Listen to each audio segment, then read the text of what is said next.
You'll never measure up to your sister. My mother said it with a little chuckle, as if she were sharing some kind of lighthearted joke. It was Thanksgiving dinner. My father, my aunt sitting beside him, and even my sister herself all laughed along with her.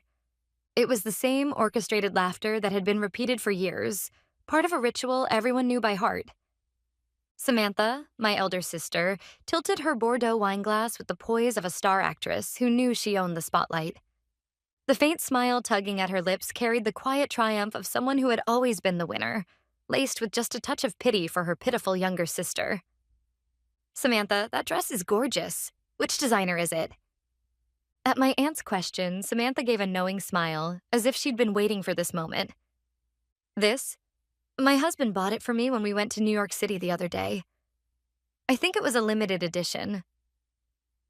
On her left hand, the oversized diamond ring from her husband caught the glow of the fireplace, gleaming with almost arrogant brilliance. In front of her family audience, she played her role as the beloved, successful daughter to absolute perfection. To my ears, their cheerful conversation sounded like it came from another world. No one asked for my opinion. My presence at that table was only as a head count, a background prop for the portrait of a harmonious family. I set my silver fork down softly on my plate. The sharp little clink rang out like a boundary, cutting me off from the room's false cheer. A hot sting spread at the back of my skull. It wasn't a joke. It was the ultimate verdict, handed down to me again and again in this closed society called family, unchanging, final. It felt as though tonight's entire dinner had been nothing more than an elaborate prelude to that single sentence. My name is Christina. I'm 32 years old, working in corporate sales at a travel agency in New York. My sister Samantha has always been the complete opposite of me. Free-spirited, charming, always the heroine of our family's story. The fragile peace of our household had been maintained only because I accepted the role of being the serious, plain one in the background. She was the sun, and I, the planet revolving around her. That division of roles had been set since childhood. It all started 5 years ago. My nieces had said with innocent longing that they wanted to see Hawaii. I wanted to grant them that wish. That was all. I had no idea that the small lie I told, I got a discount through work, would become chains binding me tighter each year. Even with an employee discount, travel agency perks are no magic trick. Holiday flights during peak seasons, connecting ocean view rooms for my parents, activity bookings I ran around to secure a rental car. And last year, when Samantha suddenly insisted on bringing a friend and demanded a business class ticket, or when she pressured me to switch to a fancier hotel just for appearances, all of it, even discounted, slashed away at the numbers in my savings account. Each year, for 6 or sometimes 7 people, the cost averaged nearly $8,000. Over 5 years, the total had quietly passed $40,000. $40,000. That was the price of a Northern Lights trip to Scandinavia. I once lied to friends about being too busy to join. It could have been the down payment for a small apartment in the central city. But it wasn't only money. Christina, how do you apply for a passport? Can you find us the cheapest travel insurance? My weekends were easily swallowed up by unpaid requests from my family.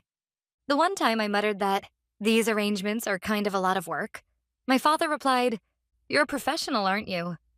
You love doing this." He was wrong. I did it because they were my family.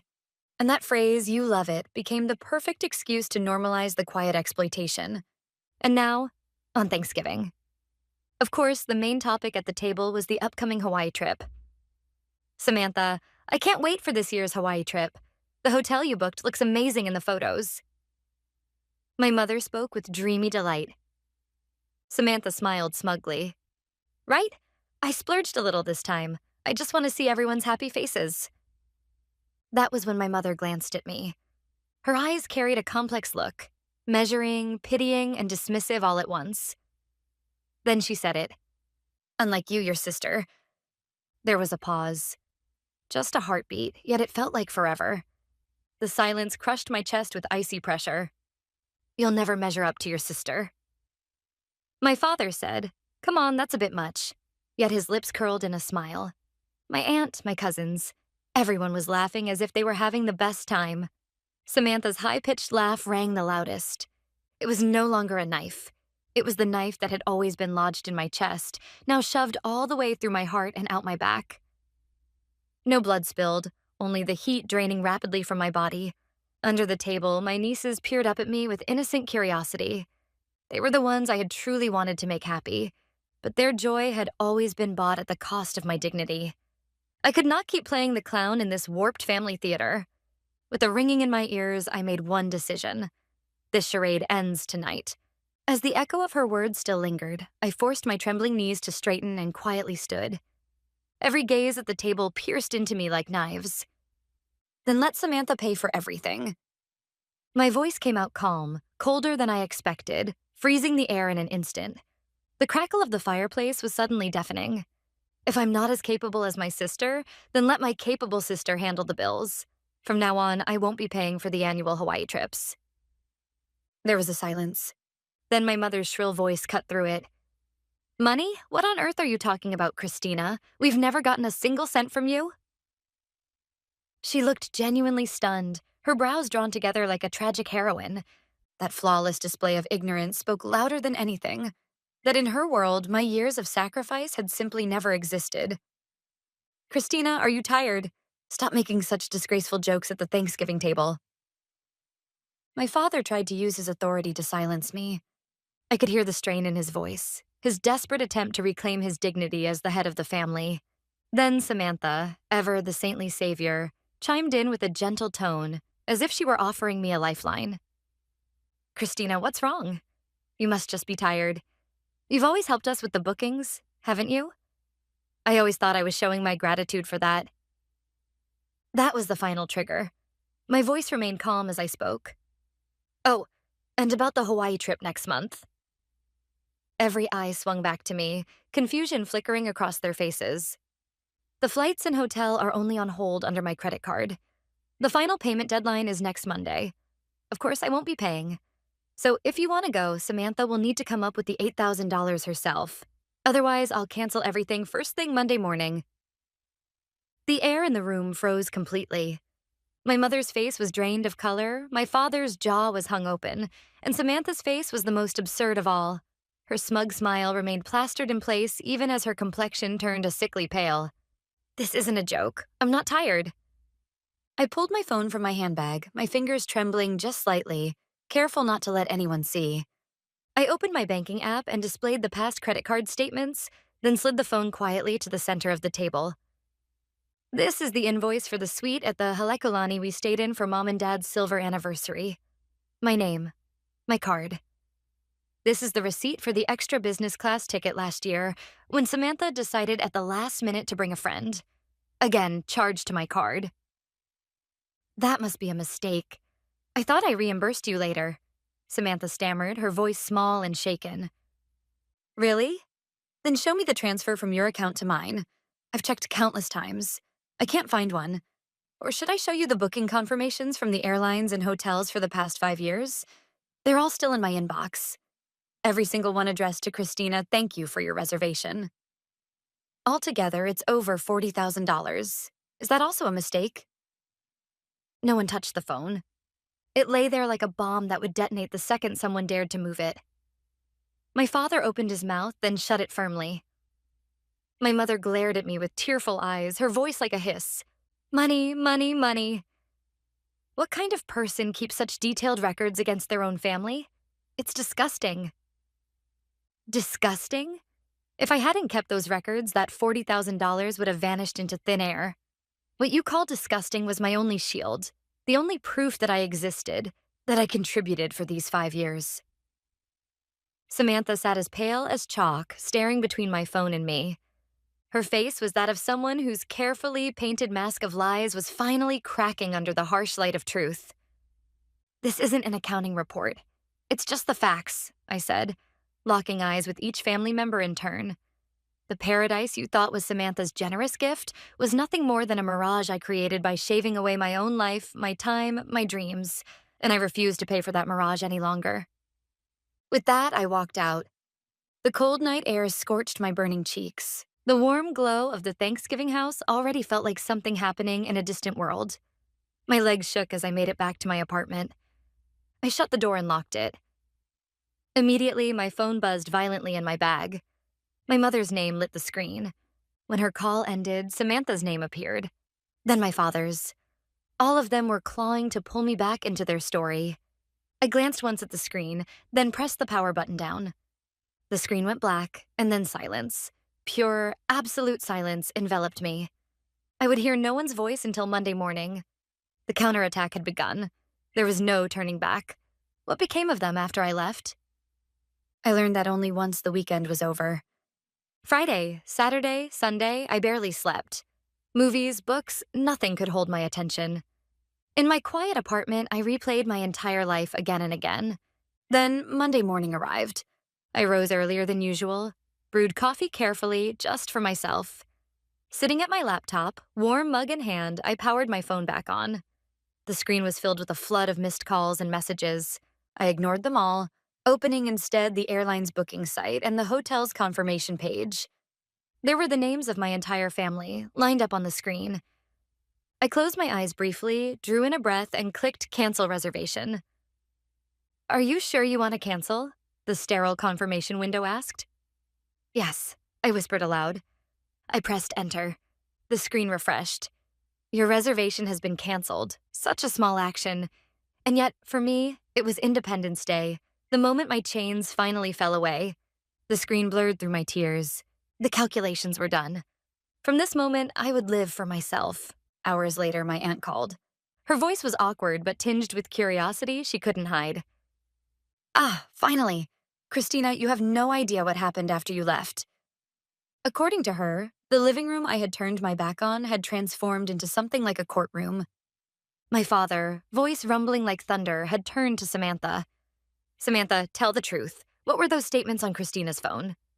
"It wasn't me." "Christina made it all up." Samantha sobbed like a child, repeating the same line over and over. But even my father, who had believed her lies for years, couldn't deny the evidence glowing on that phone screen. "You've been deceiving us all this time? We've all been living off Christina's kindness while you paraded it as your own?" His roar echoed through the house. My mother said nothing. She just pressed a trembling handkerchief to her eyes. "This is your fault. Our family is ruined because of you." My father's final shout tore apart the stage curtain on the long-running farce, leaving nothing but bare truth in its place. The unconditional praise and trust that had always been directed at Samantha turned overnight into a cold mix of disappointment and contempt. A few weeks later, my aunt reached out again. "It sounds like Samantha's husband found out about everything, and things are rough." Apparently, my sister's husband had bragged to his friends about his wonderful, capable wife, the kind who could afford to take her parents to Hawaii every year. Now that the gold plating had peeled off, a cold wind was blowing through their marriage. The castle of perfect me that Samantha had built for herself was crumbling because its foundation, my sacrifices, was nothing but fragile sand. Of course, the direct barrage toward me started too. "I didn't raise you to be such a cold daughter." From my mother came messages calculated to stoke guilt, without a single apology for how I'd been treated. And from Samantha arrived an astonishingly long message full of self-justification and blame-shifting. To Christina. "Do you have any idea how much I'm suffering because of you? Mom and Dad blame me. My husband has been cold to me, and everyone's calling me a liar. If you had just kept quiet like you always do, none of this would have happened. It's always been that way. You're the plain, plodding one who's right. And I'm the flashy one who gets painted as the villain.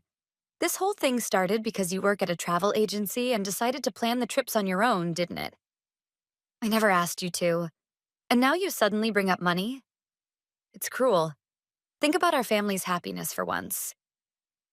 I scrolled to the end, replied to nothing, hid the chat, and archived it. In her world, I was still the plain, inefficient little sister. That's fine. I no longer owe her story my presence. The adrenaline drained away, leaving my body heavy as lead. With shaking hands, I dialed one person, my only close friend from college, Kate. "Hello, Christina, what's wrong? Why are you calling this late?"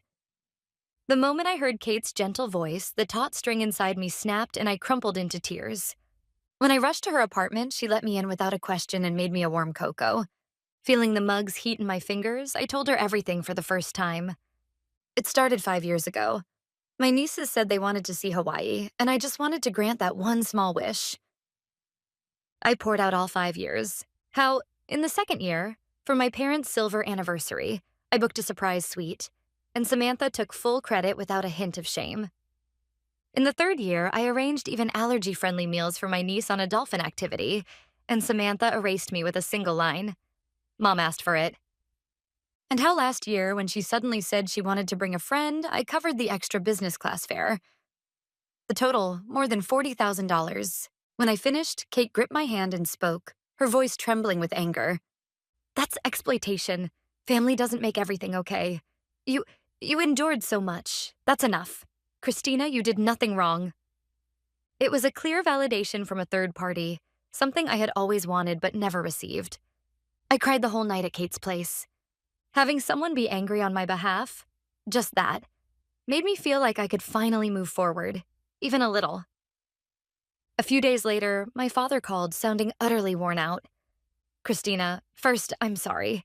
I should have noticed what you were going through. As your parents, I apologize. They were words I'd never heard before. For a moment, just a moment, my heart wavered, but then he said exactly what I least wanted to hear. But don't you think you went a bit too far? You didn't have to expose everything like that, in front of relatives. It brought shame on the family. Samantha is holed up in her room, barely eating, and worse. Her husband heard about it. He's furious, saying Samantha lied and begged her sister for money. They're even talking about divorce. On the other end, my father let out a theatrical sigh. Do you understand, Christina? Because of what you did, Samantha might lose her family. The kids might have to choose between their parents. What she did was wrong. We know that. But isn't this punishment too harsh? Are you really okay with destroying your sister's home? As I listened, it became clear. His apology wasn't from the heart. It was the opening move in a new attempt to control me. He wasn't trying to protect Samantha's feelings or my dignity, only the appearance of a harmonious family with no waves. And once again, he was offering me up as the sacrifice to preserve that facade. Samantha's own lies were what threatened her home, and he wanted to place that responsibility on me? Absolutely not. I would no longer play a convenient role in their story. The divorce wouldn't be because of me. It would be because of Samantha's lies, and because you chose not to see them. He fell silent for a beat, then snapped irritated. You really are small-minded. Small-minded? At that word, a memory flashed. My 7th birthday. The big chocolate cake my mother baked. Samantha shouted, I want the biggest piece. And the slice set on my plate was the smallest corner without even a strawberry. I looked sad. My father laughed and patted my head. Christina is kind, so she can let her big sister have it. Exactly. My endurance had always been reframed as kindness. And now my rightful sorrow was being condemned as small-minded. I hadn't given anything. It had been taken from me, over and over. I said nothing more and tapped the red icon on my phone. The flat little click was the sound of our relationship ending. Completely. I started living my time for myself. First, with the money I'd been setting aside for those Hawaii trips, I bought the slightly expensive Scandinavian sofa I'd always wanted. I spent hours testing the seats in the store, brought fabric swatches home, and checked how the color looked in morning light, midday sun, and evening lamps. Chose it for me alone. Sinking into that sofa and drinking coffee I brewed carefully just for myself felt far more luxurious than any hotel lounge in Hawaii. I no longer contact my family directly. Bits and pieces of how they're doing reach me occasionally through my aunt's awkward calls. According to her, Samantha's seemingly perfect world has begun to collapse. Slowly but surely. Her husband formally asked for a divorce. He couldn't forgive the years of lies. And the glittering social circle she kept up for appearances drained away like the tide the moment the plating fell off. The castle Samantha had built on the foundation of my sacrifices was collapsing, because that foundation no longer existed. Did hearing that make me feel triumphant? Strangely, no. My heart felt calm like a quiet sea. It was as if I were listening to a story from some distant country, about someone I didn't know. While my sister's castle turned to sand, I began building something small but certain. My own life. I finally enrolled in the language classes I'd been putting off for years. With every new word I learned, I felt my world expand, little by little, but unmistakably so. The tuition for those classes, and the savings I now put aside for the trip to Scandinavia I plan to take next winter to see the Northern Lights, were once swallowed up to maintain my sister's illusion. Realizing that, I felt the solid weight of what was finally in my own hands. Financial independence brought me emotional independence. I no longer needed to sacrifice myself for the sake of my family's approval. At last, I truly understood that I am enough as I am, that my worth stands on its own. I had escaped the quiet, one-sided relationship of exploitation. Now, inside me, one belief has taken firm shape. To love my family is not the same as funding their vanity. Being relied upon is not the same as having my kindness exploited and trampled. When I say no, I don't need to soften it with excuses or apologies to make the other person feel better. My savings are meant to enrich my own life, not decorate someone else's pride. I will never plan another family trip. Not out of anger, not because I want them to suffer, but because I've stopped pretending that the twisted arrangement we had was ever normal. If someday they acknowledge their mistakes and ask for help with sincerity, clarity, and respect for me as an individual, maybe I'll consider it. But if they try to guilt me, rewrite the past to suit themselves, or treat my resolve as the problem, then the answer is already decided. No. The screenshots of old receipts buried deep in my phone, I hardly ever look at them anymore. They're not trophies of victory, just records. It is but a map I needed to prove to myself that I wasn't crazy, that what I endured was real. The accounting is done. This isn't a revenge story. It's a story of liberation, of drawing the final line, of setting myself free. And it ends with one last promise to myself. Never again will I let anyone turn my love into an invoice.